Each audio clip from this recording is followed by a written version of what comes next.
Hello, everyone. Welcome to Nails and Beauty Talk. I am your host, Asia the Bird. Today, I have a very special guest with me today. She is a makeup artist. Please welcome Laurel Charleston. Hello, Laurel, and welcome to the show. Hi, thank you so much for having me today. I really appreciate it. Yeah, you're most welcome. So I want to go ahead and really get started by asking, where are you from and how'd you get started into makeup and fashion?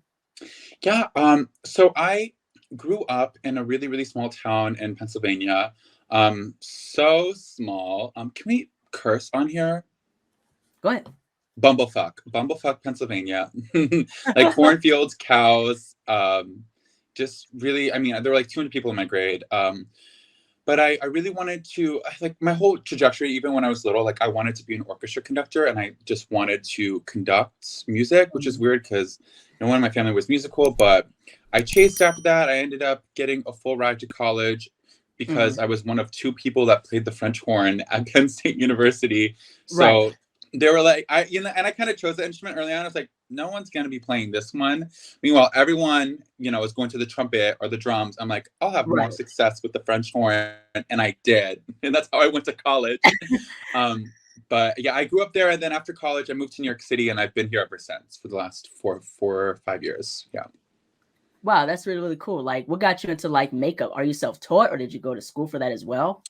No, entirely self-taught, really. The first time I ever wore makeup was my sophomore year in college. So like I've literally only like been touching makeup Mm-hmm. since I was like 19, maybe. Like Mm-hmm. so before that I never used it at all. I felt comfortable really using it. And then and I think because of that, I really just approached it so non-traditionally. And I would use immediately I would like go to Rite Aid and I'd like save up to have like $7.50 to buy NYX liquid suede lipstick. And they'd have Right. like a blue lipstick or an orange lipstick. So I would like use those as face paints. So that's Mm-hmm. kind of like how I got started. And I just always was just I never wanted to do traditional beauty because also I felt like that was something that was just unattainable for myself at the Mm-hmm. time, and I just Right. always loved abstract and the avant-garde and always loved kind of playing around with makeup, even from like a very, very early point in my career. Mhm.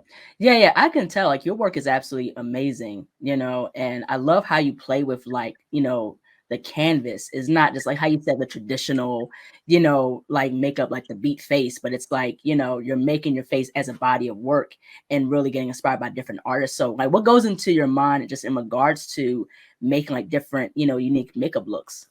Yeah, I my whole thing is like I want to show people like even like 4 or 5 years ago, I'm like I want to show people that like makeup is art, right? And I would do Mhm, that literally by recreating famous artworks on the face to like mhm. literally make the comparison. Like, look, this is art and this is just makeup.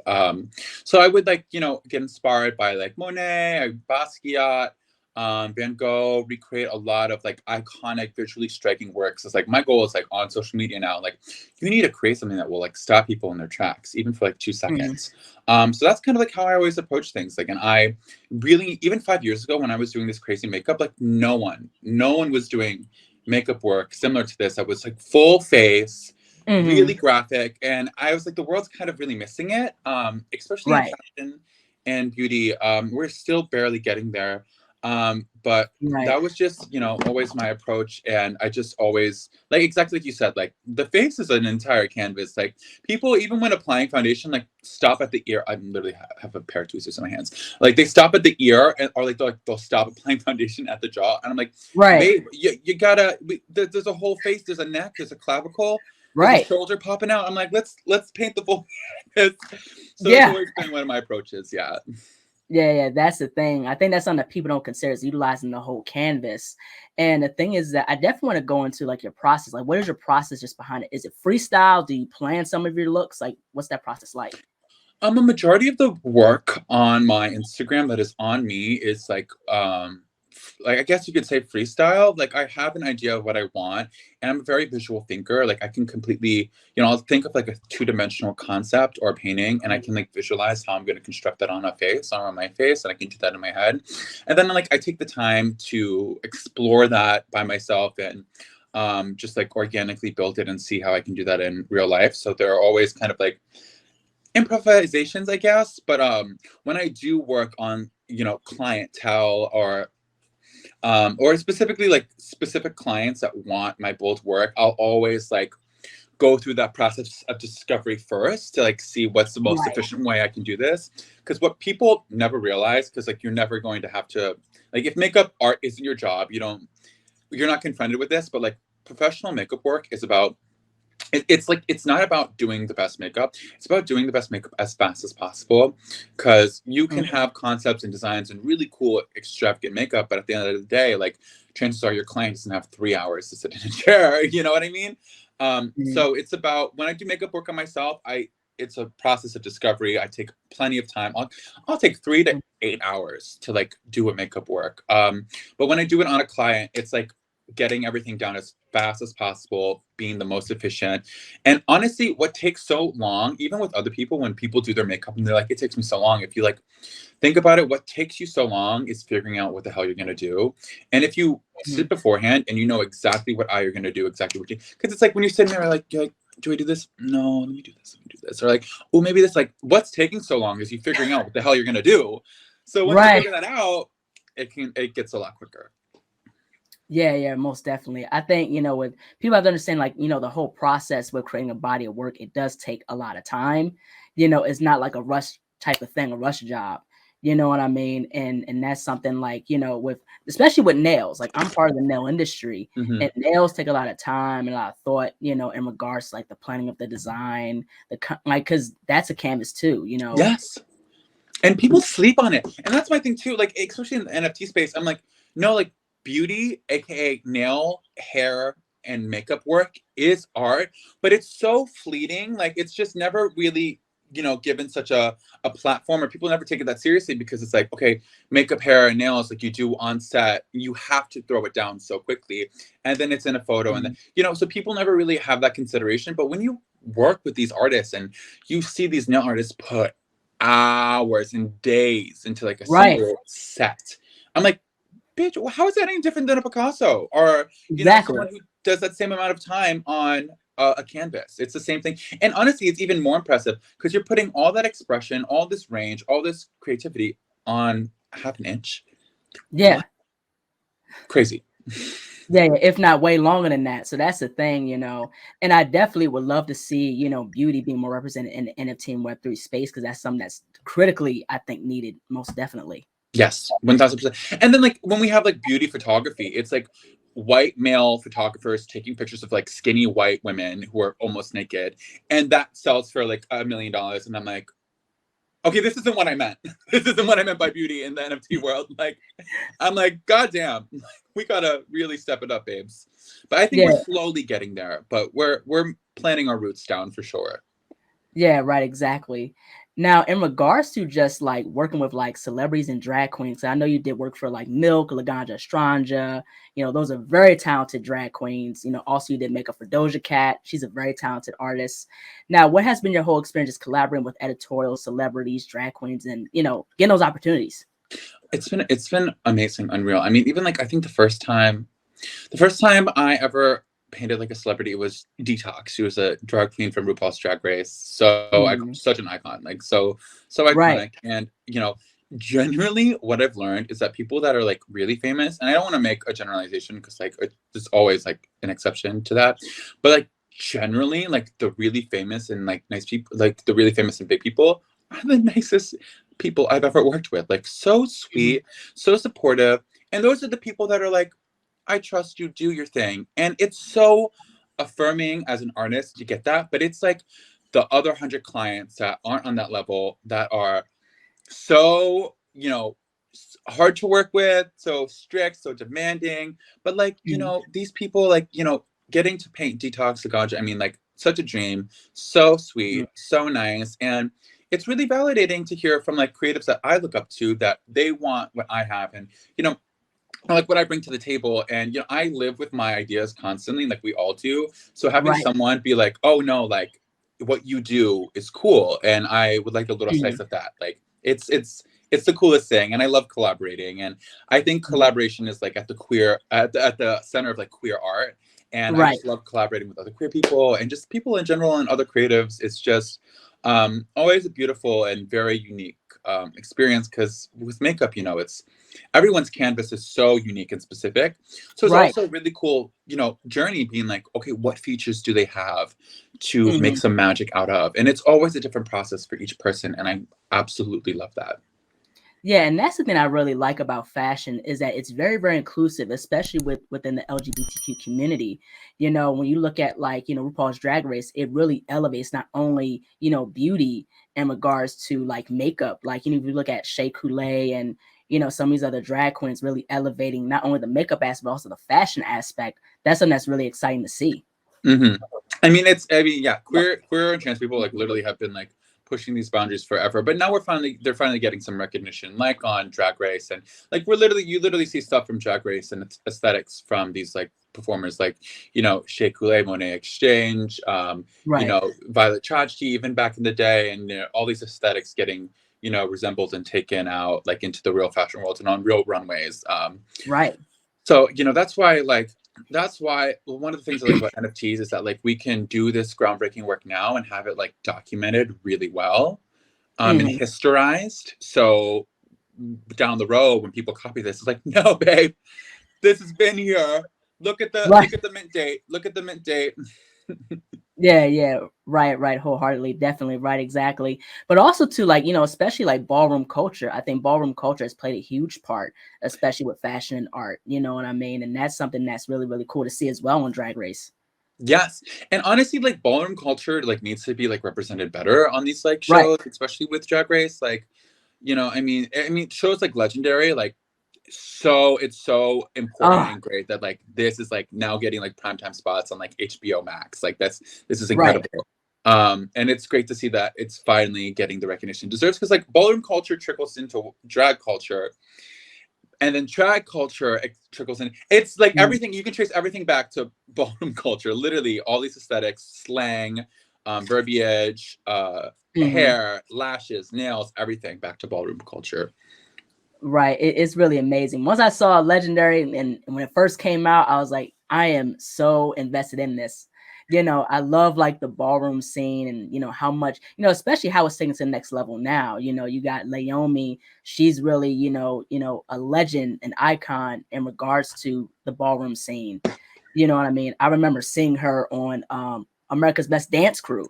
You know what I mean? And she really paved the way for a lot of people, along with like, Benny Ninja, Pepper LaBeija, who came out like in the 80s and 90s, in ballroom. And, if you look at the documentary Paris is Burning, I love that documentary so much. And it really broke down, ballroom and how it really evolved.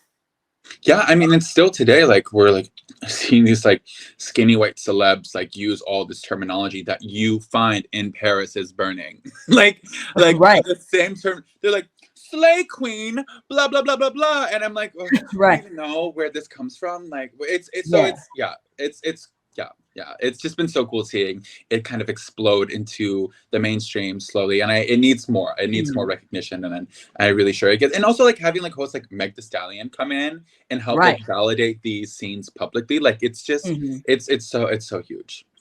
Yeah, exactly. I could totally agree. Now, what got you first into NFTs and Web3? Well, I had a studio mate, and we were like studio mates for like a year and a half, and like 6 months into being studio mates, they were always telling me they were non-binary and into NFTs, and they were in it like ahead of me, Right.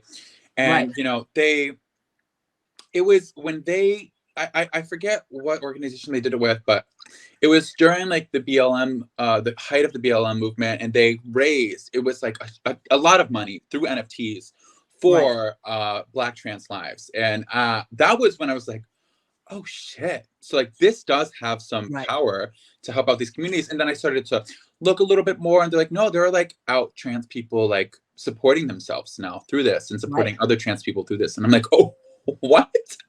I'm like, that's pretty great.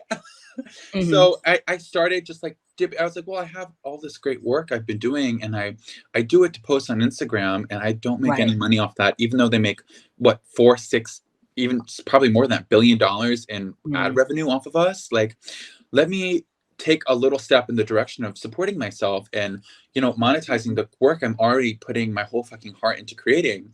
And Right. little sale here, little sale here, but then it was happening more. And even a small sale was way more than I was getting Right, right. like in general of a nothing. And you Mhm. know, I do editorials and I model and I shoot for the cover of a world-renowned magazine. And you don't get paid $1 and you don't make money in print anymore. So I'm not Mhm. making money as a makeup artist until the only times I make money are through like special clients, Mhm. brand deals, and like partnerships now for like Instagram Reels and TikToks. But like that wasn't coming back in the day. That wasn't Mhm. happening to me. Or NFTs. And I was able to sell my work and then reach back and buy another trans person's work or support them in another way. And yeah, it's just I've kind of been on the train ever since. And it's nice to have a foot in it. You know what I mean? It's not my Mhm. whole life, Right, but I have one foot in it, and then I have another foot in like the real world, the physical world. And I think that's an important way to navigate because also like this is the new global economy, whether people like it or not, like with cryptocurrency. And if queer and trans people specifically like don't have any rhetoric or grasp or foothold in it in the beginning, it's gonna be really hard to play catch up down the line when people finally like accept it and want to work in it. So right. that's one of my inspirations too, because I'm like, well, there's a reason why it's all crypto bros, right? Like, because they're Right. gatekeeping the shit and they're Mhm. gatekeeping the wealth, the access to these spaces, the accessibility, the rhetoric. And I'm like, well, let's break this down for our communities too, and you Mhm. know, do what we can to have a foothold in it. And even over the last year, we've seen people go from "it's bad, it's killing the world" to realizing that like it's really not, and like actually Yeah, exactly. you going to Target, who runs off a slave prison labor, and going to Right. Starbucks, and it's in Shell, filling your gas tank up with Shell. I'm like, babe, if we're actually weighing impact, I mean, it was. And also, like, I'm not out here selling a 10,000 piece collection, babe. I am selling. I'm trying to put a roof over my head and feed some other people. Like, I'm. Right. So it's been a journey, but it's been a very wild journey. Yeah, yeah. But like how I said before, like definitely inclusivity should be a crucial part within the NFT and Web3 space because that's very important. You want to have all, walks of life represented in the space. And I definitely want to get into like collaborations because I seen like one painted face you did like based off like Gabe Weiss's The Stoics, which I find very, very amazing. So like, did you guys like connect in regards to collaboration? Like how did that happen? Yeah, I think it was just like we were back and forth in the DMs a little bit, and we just, I loved his work. He loved my work, and I kind of just like went through his page, was like, this would be cool to put on my face. And then he's like, yeah, well then I could then take that and then paint around it. I'm like, that's cool. So it was a Mhm, makeup based off of a painting turned back mhm. into a painting, which is cool. Like it was just Yeah. like art, art, art, art, art, art. Mhm, And that was cool. That was really cool. And I love that. I love collaborating. And it's just it's a challenge to work with a new artist and their new vision and their things, but it's also a fun process of discovery. So that was really cool. And it was also just like fun, like meeting another, NFT artist and just working with them on, and honestly it popped off. Like people loved it. Like it was a cool mhm. collab. And I still love that makeup that I did. Yeah, yeah, I loved it, but but also too, like I had a chance to interview Gabe and get to know his work, and his work is absolutely amazing. I love like his own cubist type of style, and the Stoics has recently been sold out. Congrats to him. Like his stuff is really cool. Yeah, no, I saw it immediately. I was like, I want to put this on my face. Yeah, yeah, right, exactly. Now, I definitely want to get into like in regards to being in Web3, like how, like, what are some ways just in regards to people in the beauty community, to get in? How can they get involved in NFTs?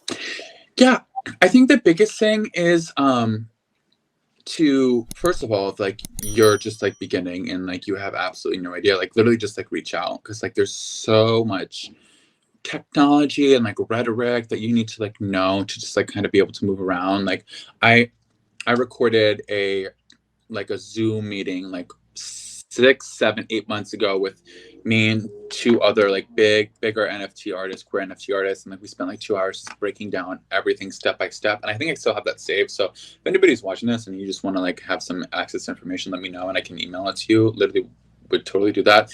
But also just find people that are already doing it. One of my favorite pieces of advice I've ever gotten was the secret to success is not a secret. It's being demonstrated around you constantly.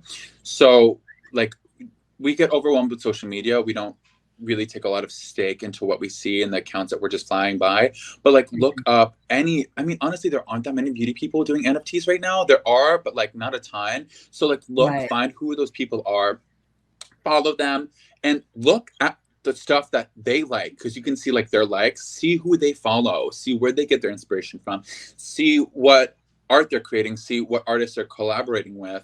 Like be Mhm. inquisitive and let that let that lead you to these discoveries and Mhm. to what's inspiring these artists and who they follow. And oh, they're using manifold, oh my god, what's this, let me look up what's manifold. Like literally Right. just being inquisitive. Like you can learn so much. And unfortunately, like with NFTs, like that's just how it Mhm. is. And like if you're not gonna do the work to figure these things out, it's not gonna happen. And you're gonna be like, oh my god, but it's still, so much to like it's to stay on top of, and it feels like a Right. whole different thing. And the answer is yes, it is, but it's worth it. And once you Right. get over these things and learn it, it's a lot easier, and you can then share that information with your friends and loved ones as well. And that's what I'm trying to do now, because I'm like, it took me Mhm. so long to understand what the fuck is going on and what's a blockchain and this stuff. And so Right. I, and now I share that with anyone who asks. People will come up to me and like whisper, like in a public space, like, I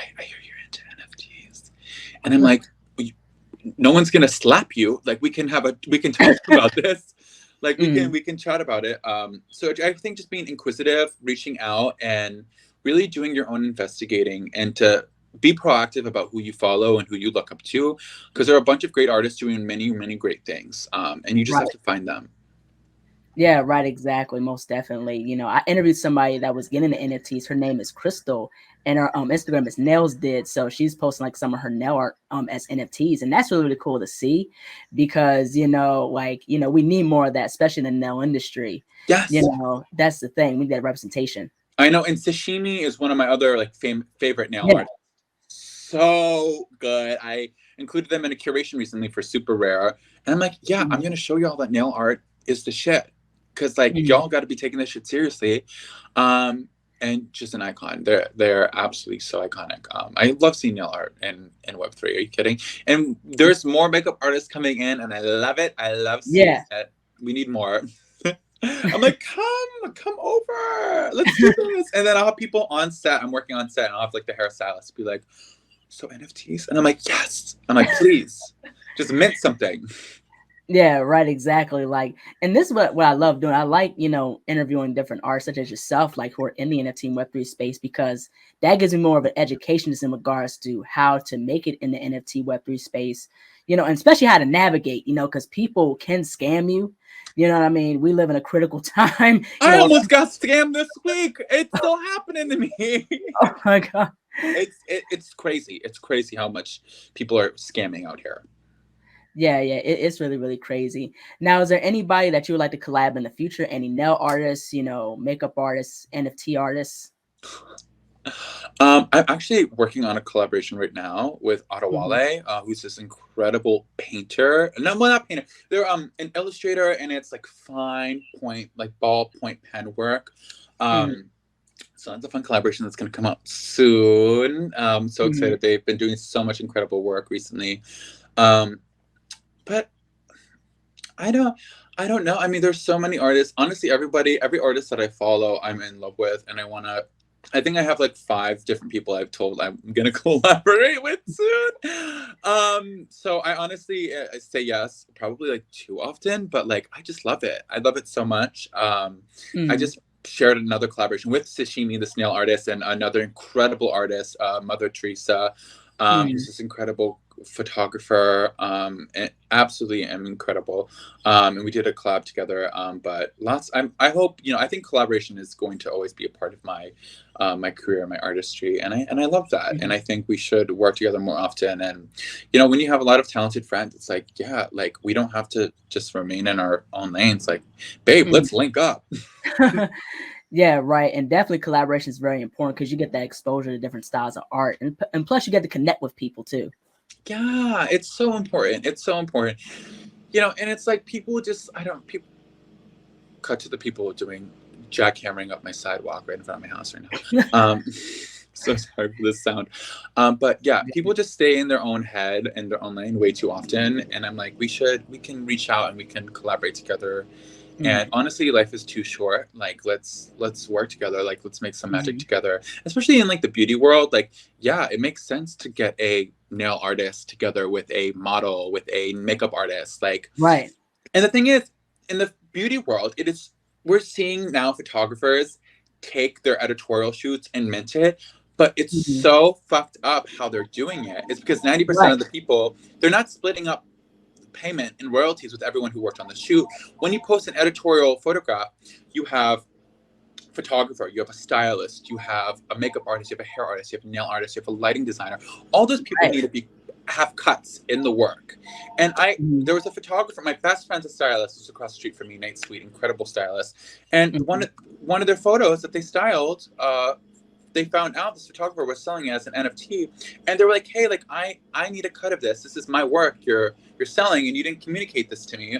And the photographer's like, "No, I'm just gonna take it down. If I have to give everybody a cut, then I'm not gonna make any money off of this, and I'm just gonna delete it and deleted all of it." And I'm like, "Oh, what?" I'm like, "You can't steal people's work and try to sell it." And it's so. Seeing beauty come into the NFT world, it's exciting, but we also need to be vigilant to be like, are you actually crediting and paying out these people? That's why I like collaborations, because it's like, oh, I'm going to collaborate with 4 artists. We're all going to get equal splits. Let's do this. And that way collaborations in beauty can be powerful, but we have to really keep an eye out for these collaborations. And you see something, like, be inquisitive and ask some questions, because there is some shady shit going around. Yeah, right, exactly. I believe, giving credit, or copyright is very important because, there's people that can steal and take your work, like, some I've been told is that if people could take advantage of you, they can, you know what I mean? And that's the thing. And plus it's understanding like your worth and your value, in regards to your work, you don't want to undersell what you do. Yeah, and you have to credit people. Like, I like these, when you write a description for an NFT, it becomes permanent. Like, so you have to, in that permanent description, credit these artists. That's the important part of this permanency. Like, it's to say this is the work of so and so, and not just, it's a lot of photographers you see it with that just kind of claim everything. I'm like, babe, you didn't even credit the freaking model. Like, what's her name? Like, what, like, she deserves some autonomy in Web3. Just in art in general. There's so much shady shit that goes down. Yeah, it's really, really crazy. Now, just in regards to like, just with copyright, like how does one keep their NFT secure? Like how have you been able to keep your NFT secure, possibly? Yeah, so the thing is, you have an external like wallet, and that's really important. Like, you just keep everything on there so no one can like hack your computer or something. That's like the first step. Like, anyone, like $50-$60, like, literally get it. So important.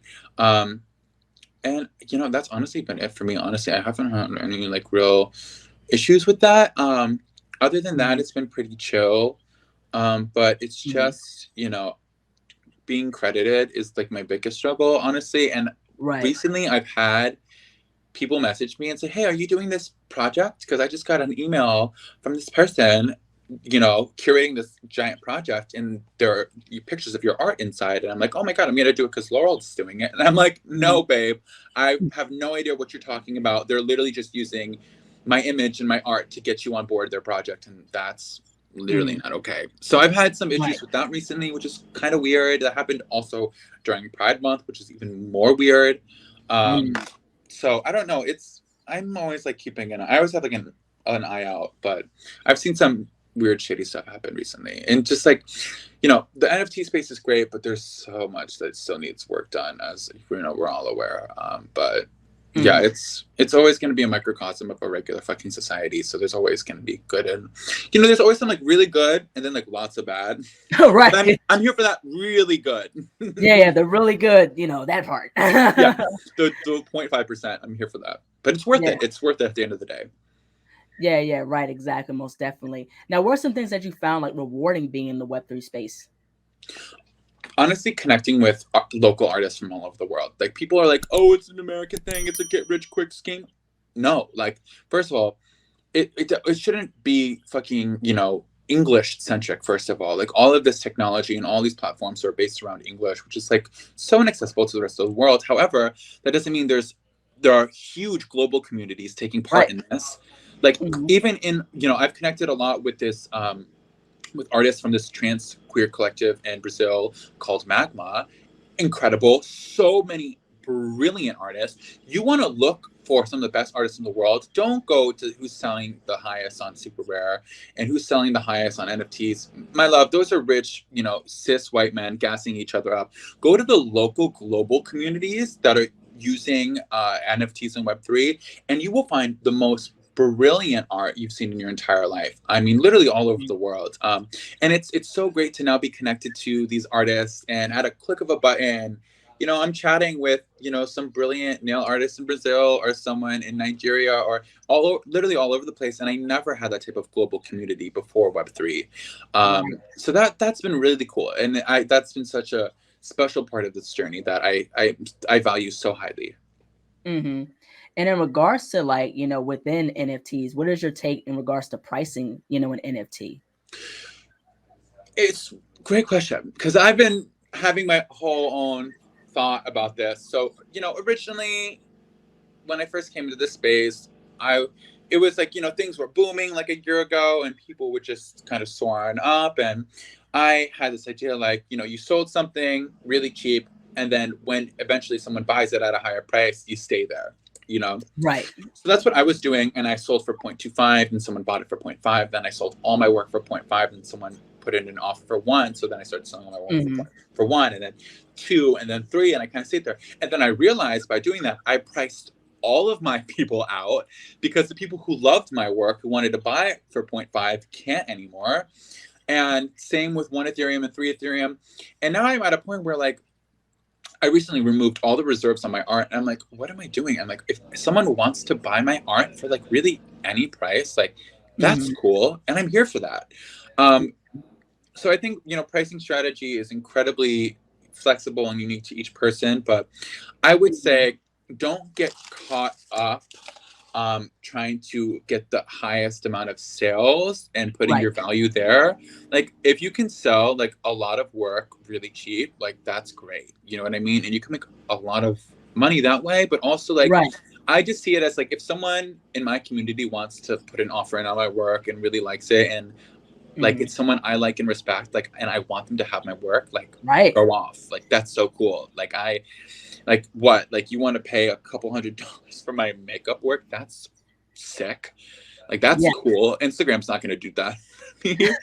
um, Right. so I've been a lot more, lenient, and I think that's just more the better way to go, honestly. Right. Um, yeah. Yeah, yeah, I can totally understand that. But I want to get into, Paris Fashion Week. So how did you get the opportunity to do like makeup for Fashion Week? I can't say. I can't say.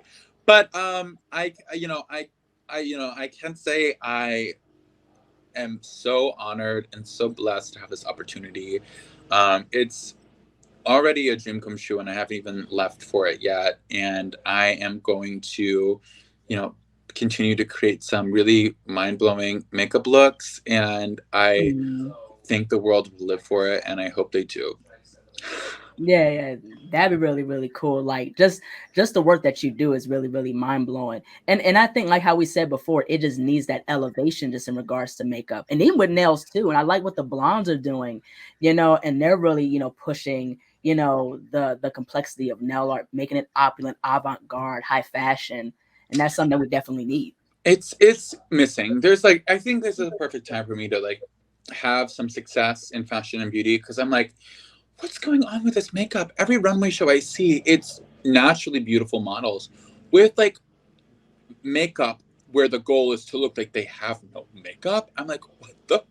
I'm like, take me back to Alexander McQueen when the Right, makeup was part of the soul of the show, the artistic right, curation, and it's exactly. part of the whole canvas. And I'm like, Yeah. more of that. Right. And that's my goal. That's my goal, to show people that's like, no, this is drama, and I'm Mhm. gonna give it to you. I'm gonna give you drama, and it's it's part of the canvas. It's like a whole canvas Right. by itself. And I just want to continue to gag people. Mhm. honestly. Yeah. Yeah, keep gagging people, keep slaying them. My favorite thing, I recently did a makeup look that kind of made its rounds on the internet, and my favorite thing where people were like, "Oh, I saw this," and I was like, "Oh, that has to be Laurel," and I'm like, that was the coolest thing ever to have people say that. I'm like, that's cool. I'm happy people like can identify my work visually. I'm like, that's special. Like that's really cool Yeah. that that happened. So I hope that happens some more, honestly. But I just keep my Yeah. head down and I'm here to work and I'm here to work hard and I'm here to do some really cool work. Yeah, but it's really cool that you're getting that acknowledgement. And especially, the type of work that you do. And one of the makeup that I really like is the one with the pink and yellow. And I was like, this is everything. I love it. Like, like she slayed it, like with the nails, and it's amazing. Thank you. Yeah, that was, you know, yeah, it's just been a really fun experience. Just kind of playing around, honestly, and then having people just love it. I'm like, oh, cool, because I'm like, yeah, okay, we get a smoky eye, we get a cut crease, we get Right. constricting makeup to this. Yeah. That's cool. I have a big forehead. I'm gonna use my whole forehead. I'm like, I have all Right. of this to work on, and so do you. So Mhm. I want to get people thinking a little bit more. Yeah, right, exactly. Yeah, most definitely just expand, let the imagination go, because the possibilities are endless. Yes, exactly.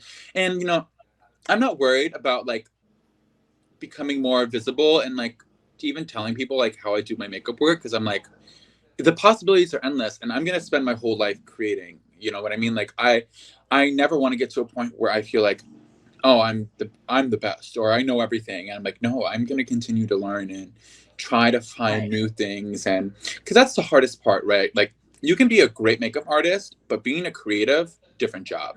There are Right. people that have millions of followers and all they do is recreate other people's work. Inspired by, okay, sit down and come up with an original look. It'll take you a week. That is hard. That is the hard Mhm. job. And that's what I try to do. I try to look out into the world. I scroll on Right. Instagram. I'm like, what do I not see? Because I'm seeing a lot of like the same five things. Right. And even on celebrities, like they have a look and they stick with it and it's great, but they stick with it. Or runways, it's the same thing. Or fashion, can't. I'm like, ugh. I'm like, let's do something. Let's do something Right. cool. So I like taking inspiration from things outside of beauty and bringing them to the face, like nature, different things, pattern something. I'm bringing that Right. to beauty, and I think that's where success really is for beauty people. I mean, I'm talking hair, nails, everything. Like taking inspiration from outside of your craft and bringing it in. That's the money. That's where you start doing some really cool stuff. Yeah, right, exactly. Nature is the best inspiration. The colors. I get inspiration from the birds, the colorful birds. It's absolutely amazing. Like the male birds are the ones who got the colors. Because they got to Like, show off. They got to. yeah, yeah, that's part of nature. They got to show off to the female, and it's like if you look at the flame bowerbird or like the birds of paradise, type of birds, like they do like there's so much authenticity and uniqueness to their colors, but the way that they move, like their quirks and stuff like that. And that's like with art, when it has its quirks and it's like uniqueness and authenticity, like I said with your work, that's what makes it stand out. Thank you. And listen, Mother Nature never misses. Yeah, exactly. It never misses, most definitely. But I also want to get into like what are some like your favorite like artists, or what is like your favorite art era? Honestly, I can't even answer that question. I like I take inspiration from so many different artists, honestly. Like I said, really love, Basquiat, but I also really love Monet and Hmm. Van Gogh and Dali. I love surrealism and I love using Yeah. makeup to create surrealism. Like I think like doing like illusion makeup or makeup that looks like it can be two-dimensional because I paint for like one angle and it can look Mhm. two-dimensional. I think that's really cool and that's surrealism in makeup, like in practice. But there Right. are also a lot of great living artists. Like there's a Jane Floats is the at on Instagram, incredible painter. Her name's Brianne Thompson. Creates incredibly surreal, fantastical paintings of like a ghost that lives in her mom's house called Jane, and it's like Mhm. crazy.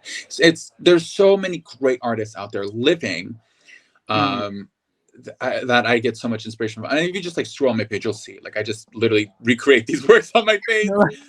I don't hide it. You know, I'm not gatekeeping it out here. But yeah, there's just so much beautiful art in this world. Yeah, yeah, it's so many great artists like James Jean, you have Gabe Weiss, like how we talked about before, Hmm. another artist I just interviewed, her name is Alba Maria, and she does like very cool, like, very vibrant colors. Sarah Taifa, she's another artist, a 3D artist. I love her work. Her work is absolutely amazing. Well, I also had a chance to interview, but yeah, there's so many artists, it's hard to name.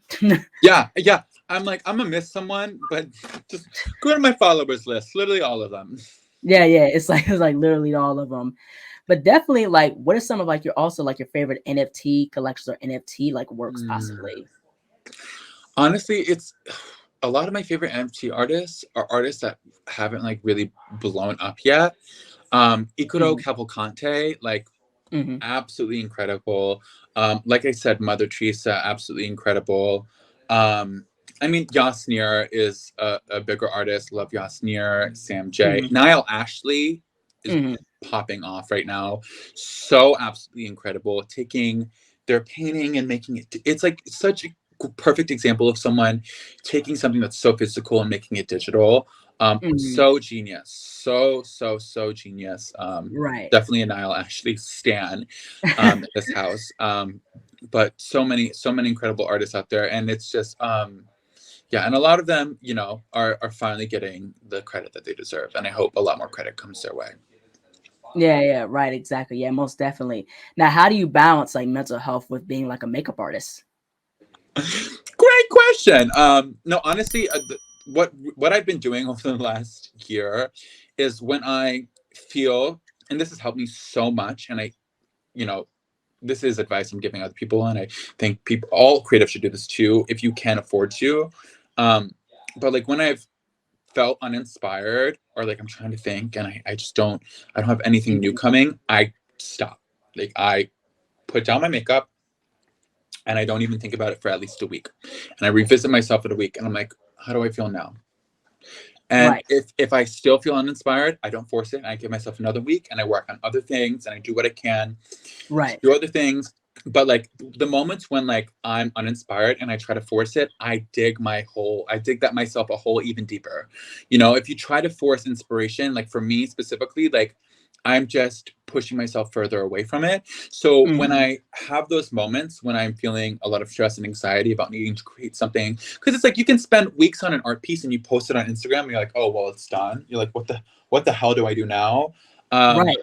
it's just it helps. It's given me a lot better health to just step away for a week or two, or sometimes three weeks, sometimes even 4 weeks. I After I did Super Trans, my curation, I was so exhausted and depleted. I really didn't do shit for like 3 weeks, a month. I mean, I did other work, but like I didn't sit down and create like makeup looks. And that's fine. And if we don't give ourselves those space, Mhm, that space, you're just gonna burn out so quickly.